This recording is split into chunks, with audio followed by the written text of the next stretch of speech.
Salut YouTube et bienvenue sur BingeFlixers. Alors aujourd'hui dans cette nouvelle vidéo nous allons parler de The Playlist. Donc c'est une série disponible sur Netflix, une série de 6 épisodes qui va retracer l'histoire de l'incroyable application, l'incroyable société qui est Spotify, qu'on connaît tous aujourd'hui et que pour la plupart d'entre nous utilisons.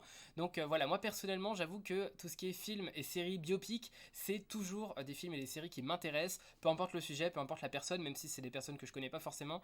Je sais pas, je trouve que ça a toujours une dimension vraiment intéressante dans le fait où quand on regarde ça, on sait que ça s'est vraiment passé et je trouve que ça c'est vraiment des choses intéressantes, ça fait un petit peu récit historique et tout ça. Voilà, personnellement c'est quelque chose que j'aime bien et voilà. Donc déjà avant de regarder cette série, ce qu'il faut savoir c'est que c'est une série qui va se raconter à travers différents points de vue. Ça peut ne pas plaire à tout le monde. Moi je trouve que c'est un choix vraiment intéressant parce que du coup chaque épisode a vraiment un intérêt particulier parce que en gros le premier épisode, si vous voulez, ça va raconter la naissance de l'idée. Donc je crois que ça s'appelle la vision.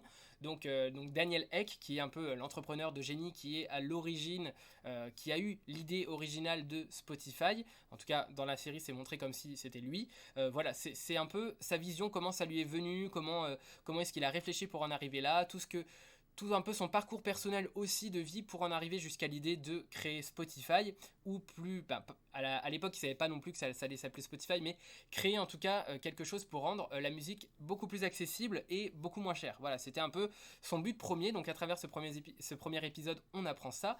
Deuxième épisode, ça dit ok, il a cette idée, mais voilà, l'industrie musicale c'est quand même, disons, une industrie immense qui brasse des milliards et des milliards et qui n'a surtout pas du tout envie de changer quoi que ce soit au monde actuel. Donc ça nous dit super idée, mais non, malheureusement on va pas pouvoir faire ça. Et la troisième, enfin en tout cas le troisième épisode, ça va être sur la loi. Donc oui, ton idée est super, mais déjà t'as vu comment est l'industrie musicale, ça va être impossible. Et en plus nous l'industrie musicale, on va pouvoir mettre en place des lois pour t'empêcher de faire ça et on va ne pas se gêner. Donc il va falloir au début passer par des systèmes un peu pirates. Voilà, ça remonte vraiment à l'histoire de base et tout ce côté un peu geek, The Pirate Bay, tout ça. Voilà, ça revient un petit peu sur tout ça. Ça met un petit peu en lumière tous les codeurs et tous les développeurs de l'époque qui vraiment, au début développeurs ça existait, mais tout ce qui est un petit peu le côté un peu sombre de tout ça, les hackers, les personnes qui essayaient de rendre à travers l'illégalité un monde un peu plus libre. Voilà, ça c'est pas mal mis en avant et je trouve que ça rend quand même un hommage assez sympathique à ces personnages-là. Et voilà, donc on a ces 3 premiers épisodes qui vont nous présenter la vision, mais aussi les péripéties qu'ils vont rencontrer par la suite, notamment à travers le bloc que va former l'industrie musicale contre Spotify et la loi qui va être compliquée à contourner ou tout simplement en créant l'entreprise à rester dans le cadre de la loi. Ça va vraiment être quelque chose de compliqué. Voilà, ensuite les 3 épisodes suivants, ça va se centrer sur des personnages et des personnages qui ont été importants dans la création de Spotify, notamment le 4e épisode qui parlera du codeur, qui est vraiment un épisode super où on suit tout simplement le codeur principal de Spotify.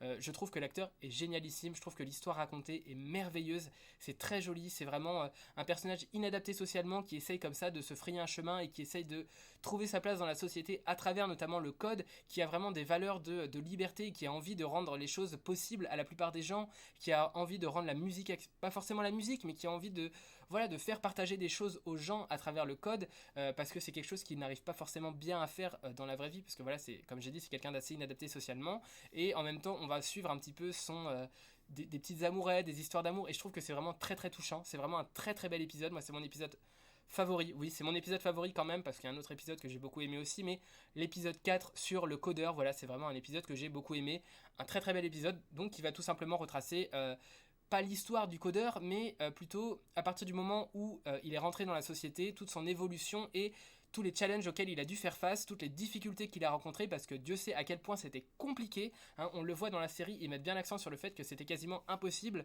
tout le monde aurait baissé les bras, sauf forcément le codeur de génie qu'ils ont su trouver pour développer tout simplement cette application.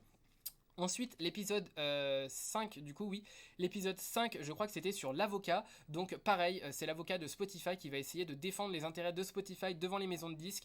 Chose absolument, mais titanesque, vraiment un travail, mais titanesque vraiment parce que les maisons de disques ne voulaient tout simplement pas voir ça arriver, mais pas du tout. C'était quelque chose de terrible pour l'industrie musicale et surtout pour les grosses boîtes de production musicale. Pour elles c'était impossible, pour les majors tout ça, elles ne voulaient pas voir Spotify arriver parce que ça allait être cataclysmique pour leurs revenus. Et voilà, et donc l'avocat ou plutôt l'avocate de Spotify va essayer de réconcilier un petit peu les deux parties, de faire des concessions de chaque côté pour qu'on réussisse, enfin pour que tout le monde réussisse à y trouver ce qu'il veut là-dedans. Sauf que évidemment Daniel Ek, donc le créateur de Spotify, ne va pas être d'accord avec tout ça et voilà, il va s'en suivre pas mal de péripéties autour de ça et toute l'intrigue va être tournée autour du fait de est-ce que Daniel Ek va réussir à combattre l'industrie musicale par lui-même. Bon, on voit aujourd'hui où en est Spotify, donc voilà, on imagine évidemment l'issue de la série, forcément, hein, c'est un peu aussi l'âme de ces séries biopics qui sont toujours un petit peu spoilées, on va dire, par la vraie histoire, parce qu'on sait du coup ce qui est vraiment arrivé avant de voir la série. Mais c'est quand même intéressant, je trouve, de voir par tous les chemins, enfin de voir tous les chemins, en tout cas les chemins qu'on décide de nous montrer, par lesquels ils sont passés, et voilà, je trouve que c'est vraiment intéressant, ça rend la série vraiment intéressante. Et le dernier épisode, l'épisode 6, que j'ai aussi beaucoup aimé, je trouve que c'est vraiment une belle fin à la série, c'est vraiment la cerise sur le gâteau, c'est l'épisode sur l'artiste. Donc c'est une artiste qu'on a découvert déjà un petit peu avant dans la série, c'est vraiment une des premières artistes à avoir fait des choses sur Spotify, qui est notamment dans la série, alors je sais pas si c'est pareil dans la réalité, mais dans la série c'est une amie ou une connaissance en tout cas de Daniel Ek, qu'il adore vraiment. Daniel Ek adore la musique et adore cet artiste là, et c'est une des premières qu'il a signé entre guillemets pour produire, enfin pour diffuser sa musique sur Spotify. Et le dernier épisode pardon va vraiment être centré sur elle, donc l'artiste, et vraiment je trouve que elle chante super bien, voilà, tout simplement. Notamment, il y a une musique qu'elle a chantée et qui est retrouvable sur Spotify, voilà, aujourd'hui, que je trouve vraiment superbe. C'est une reprise, je crois, d'une musique de, je sais pas si c'est Nina Simone ou Ella Fitzgerald, mais quelqu'un comme ça, dans une artiste dans ce style-là de musique, qu'elle a repris vraiment dans un style très moderne, et c'est vraiment une super musique, tout simplement. Moi, c'est une musique que j'écoute régulièrement, que j'ai beaucoup aimé, et je trouve que l'épisode est très touchant, très beau. C'est vraiment une belle conclusion à la série. Voilà, c'est vraiment un épisode que j'ai vraiment apprécié. Je trouve que voilà, ça englobe bien toute la série, ça remet bien tout en perspective et ça montre vers quoi on a évolué. Et voilà. Et franchement, c'était sympa. Après, j'avoue que le personnage, moi personnellement, de Daniel Ek, c'est pas forcément un personnage que j'apprécie beaucoup. Pourtant, dans pas mal de biopics qu'il y a eu, notamment sur Trevor Kalanick, je crois qu'il s'appelait, le fondateur de Uber, c'est pareil, il y a eu une série sur Canal+, Super Pumped, que j'ai beaucoup aimé aussi. C'est un peu des personnages, moi, que j'ai du mal à apprécier. Enfin, je sais pas, ils sont vraiment très toujours à vouloir aller plus loin, plus fort, toujours être très un peu comme ça, je sais pas comment dire, ils ont toujours les nerfs. Moi, c'est des personnages dans lesquels je me retrouve pas forcément, et du coup j'ai un peu plus de mal à apprécier. Là, au début, j'appréciais bien Daniel Ek, parce que je trouve qu'il avait vraiment des intentions louables, et tout simplement j'aime Spotify, donc forcément voilà, c'est un personnage que j'aime bien. Mais je trouve qu'au fil de la série, il évolue vers un personnage que j'aime, enfin son style évolue et il devient quelqu'un que j'aime personnellement moins, et c'est un petit peu décevant. Après voilà, je pense que c'est aussi une évolution qui va plaire à beaucoup de personnes. Je trouve que l'évolution du personnage forcément est bien écrite, mais en même temps c'est difficile de mal l'écrire parce qu'on sait précisément comment il a évolué. Mais voilà, je trouve que c'est quand même intéressant, même si moi le personnage me plaît moins, voilà, tout simplement. Mais voilà, après ça c'est propre à chacun, hein. Moi il y a des personnages qui m'ont plus plu, notamment le codeur, qui ne va certainement pas enfin qui ne va certainement pas toucher d'autres personnes. Voilà, chacun ses goûts à chaque fois. Et voilà, moi j'ai plutôt préféré le personnage du codeur, et je trouve que l'évolution du personnage de Daniel Ek est pas forcément, en tout cas pour moi, hyper ça m'a pas trop accroché en tout cas. Mais la série dans son ensemble, je trouve que c'est une très bonne série. Il faut savoir que quand elle est sortie, je l'ai vu dans le planning Netflix, The Playlist, je pensais que ça allait être une série random, je savais même pas de quoi ça allait parler. Je n'avais aucune idée que ça allait être une série biopic sur Spotify. Je n'avais même pas regardé le trailer, parce que en fait, si vous voulez, quand moi je regarde le planning Netflix, les séries qui m'intéressent ou les titres m'intéressent, m'évoquent quelque chose,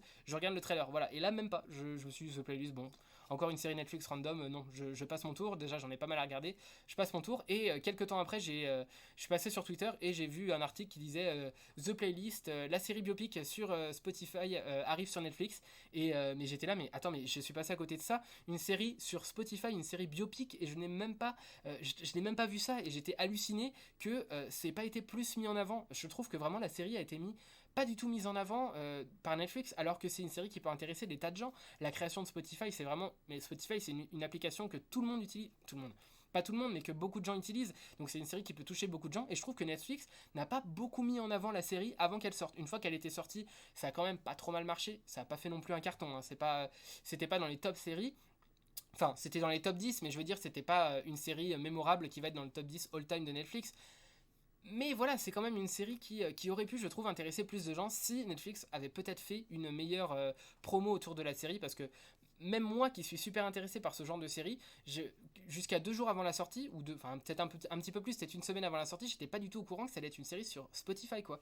Et voilà, je trouve ça assez hallucinant parce que c'est quand même le centre de la promo devrait être sur le fait que c'est une série sur Spotify, mais voilà, ça n'a pas du tout été mis en avant, alors que en plus c'est une très bonne série. On a vu après Netflix, bon, sur Twitter ils se sont un peu rattrapés, ils ont fait pas mal de posts sur la série voilà, en montrant, en essayant de la mettre en avant aussi, parce que voilà, c'est quand même vraiment une très bonne série qui a plu à pas mal de gens. Donc voilà, je vous encourage vraiment à regarder cette série, je trouve que c'est vraiment une très très bonne série. Donc le titre, comme j'ai déjà dit, c'est The Playlist, c'est disponible sur Netflix, c'est une série de 6 épisodes, donc voilà, pas de panique, ça se regarde très facilement. En plus, le fait que ce soit une diffusion, chaque épisode un point de vue, ça permet de pas avoir ce côté redondant. C'est-à-dire qu'à chaque fois, vous avez un personnage qui vous dit, alors les trois premiers épisodes, voilà, comme je vous ai raconté, c'était un petit peu la vision. Oui, mais ça va pas être possible parce que l'industrie musicale, et en plus ça va pas être possible non plus parce que la loi. Voilà. Et les autres épisodes, les 3 autres épisodes sur les personnages, ça va plus être, voilà, moi, ma vision de comment a été créé Spotify par le codeur, moi, ma vision de comment a été créé Spotify par l'avocate, voilà, moi, ma vision de comment a évolué et comment a été mis en place Spotify par l'artiste.